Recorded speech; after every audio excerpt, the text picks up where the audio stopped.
If you're scanning grocery shelves for honey, thinking a pretty jar equals purity, think again. These 7 widely sold honey brands should be avoided at all costs, but there are 2 honest alternatives you should try. The goal here isn't to create fear, it's to help you spot the warning signs quickly, make safer choices for your family, and still enjoy real high-quality honey with confidence. Food fraud and contamination aren't rare. Over the past decade, investigators in labs worldwide have flagged many jars that look like honey but behave more like sweetened syrups. We're talking about thin, wildly variable, and even sometimes honeys laced with additives or residues that naturally don't belong in them.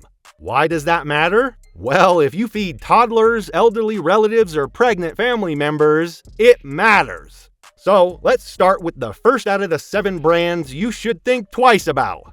Basically, cheap, massive bottles that move fast off shelves. But in reality, great value jars have shown 0 pollen in many lab tests, a red flag for ultrafiltration that erases origin. Independent analyses link some discount retail honey to corn, rice, and beet syrups that behave like dead sugar in your body. On the counter, it pours unnaturally smooth, puddles like motor oil, and never develops the grainy crystals real honey sometimes does. If a jar looks perfectly clear and never crystallizes, be suspicious. That friendly plastic bear looks trustworthy, but class action filings and lab work raised alarms about altered sugar profiles inconsistent with real honey. Multiple samples trace back to bulk suppliers in Asia rather than Canadian hives. The result was a honey-flavored syrup engineered for uniformity, not provenance. Just taste it. But remember, fake versions often lack floral notes and leave a flat, cloying aftertaste. Don't let a mascot sell you certainty. The pure label feels reassuring, but testing has shown Kroger jars stripped of pollen via ultrafiltration, meaning there's no way to verify where the nectar came from. When brands sell honey for retail prices lower than expected wholesale, the economics don't add up unless margins are made elsewhere in the supply chain. That's why traceability, like the harvest date, producer, and batch number, matters. If a jar won't tell you where it came from, consider that a warning. A cheerful mascot once again, huh? But investigations connected some Subi shipments to contaminated imports containing banned chemicals like chloramphenicol, an antibiotic that's not allowed in food and is associated with serious blood disorders. Families reported that jars looked factory perfect, but were chemically unsafe. Public responses were minimal while millions of jars continued to circulate. For caregivers and parents, that asymmetry and inaccountability is a deal breaker. Organic labeling reassures many shoppers, but organic certification can't control where foraging bees fly. Independent labs detected glyphosate in samples labeled organic. The contamination likely came from neighboring sprayed fields, not poor intent by beekeepers. That's an uncomfortable truth for sure, since even certified organic honey can carry residues if the surrounding landscape is contaminated. To be sure, you'd need to demand lab results. It's the only reliable way to check. So you may think it's a European premium product, but know that some premium-looking European jars have fallen short of their reputation. German food authorities discovered antibiotic metabolites in certain batches of premium honey. Unsurprisingly, fines followed, but surprisingly, exports continued. High price tags, glossy labels, and European heritage don't replace transparent testing and timely recalls. Fancy packaging is not a substitute for good old natural honey. The absolute worst offenders are often the ones with no brand at all. I mean, if you don't have anything to hide, don't hide. Makes sense, right? Anonymous bulk honey with no origin, no harvest date, and no accountability. Operation Honeygate exposed how huge quantities of adulterated syrup were laundered through third countries to dodge inspections and tariffs. If a squeeze bottle has no batch code or country of origin, toss it. The risk outweighs the bargain. Trust me. If you don't trust us, here are some simple at-home checks you can try and see for yourself. Firstly, you have the spoon test. Real honey is viscous and falls in a slow ribbon.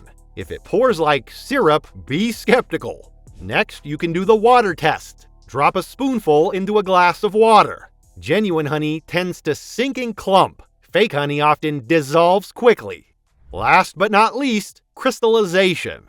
Many pure honeys crystallize over time. A jar that stays perfectly liquid forever may be overly processed. One thing that will stand the test of time is our channel, so make sure to subscribe and like this video. Basically, you'll get early access to the best food advice out there. Now, as promised, here are the 2 honest alternatives to try. If you want jars that stand behind their labels, try Nature Nate's and Weatherspoon. Nature Nate's focuses on traceable U.S. sourcing and minimal processing. Jars include harvest details and producer info. Weatherspoon specializes in Manuka honey and lists MGO-UMF ratings and batch tests right on the label so you can verify potency. Both prioritize transparency over marketing, and that's why they're worth the price if you rely on honey for health or feeding vulnerable family members. And there are more good options out there. Just check the labels. Here's what to look for. Clear harvest dates, producer contact info, single origin claims with supporting test results, and evidence of minimal processing. Avoid vague words like natural blend or pure without follow-up proof. Real producers will be proud to share lab certificates and farming practices. There are also some important health and safety notes to be aware of. Babies under 12 months should never be given honey. Beyond infancy, people with immune issues, pregnant women, and those undergoing chemotherapy should prefer traceable, minimally processed honey to avoid unnecessary chemical exposure. If you rely on honey for medicinal reasons, insist on verifiable lab data. But just in case, let's unpack the patterns that keep repeating in suspect jars. Blending is common. Honey from far-flung regions is mixed to hit a consistent color and flavor, which hides cheap syrups and erases origin markers. Over-filtering strips pollen and other telltale signs, leaving a harmless-looking but untraceable product.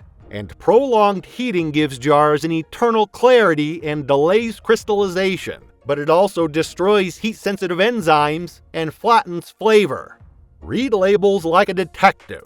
If a product lists multiple countries or boasts no crystallization as a headline feature, approach with skepticism. Look for harvest dates, a producer name with contact info, and any batch testing numbers.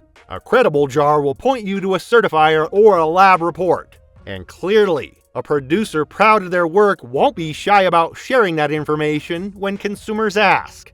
But the best thing to do if you buy honey often is to build the relationship with a local beekeeper. Ask about winter feeding, extraction, and whether they pasteurize. Small-scale producers typically post harvest dates and share comb photos. That transparency helps you decide. When possible, choose single origin jars over vague, natural blends. But when you get home with the honey, you do have to do your part as well. Remember that storage matters too. Store honey in a cool cupboard away from sunlight. Don't refrigerate. Cold speeds crystallization. If a genuine jar crystallizes, restore it gently by placing the sealed jar in warm water until the crystals dissolve. Needless to say, but worth repeating, avoid microwaves or high heat that damages the quality of the honey. The honey industry is a prime example of how labeling laws can vary widely. Some markets require clear provenance and pollen testing. Others are looser. That's why consumer vigilance matters.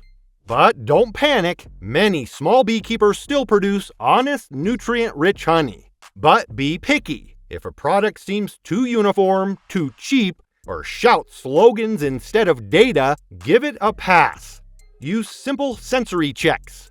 Favor traceable producers and insist on test references when brands make scientific claims. Your taste buds, your family, and your pantry will thank you.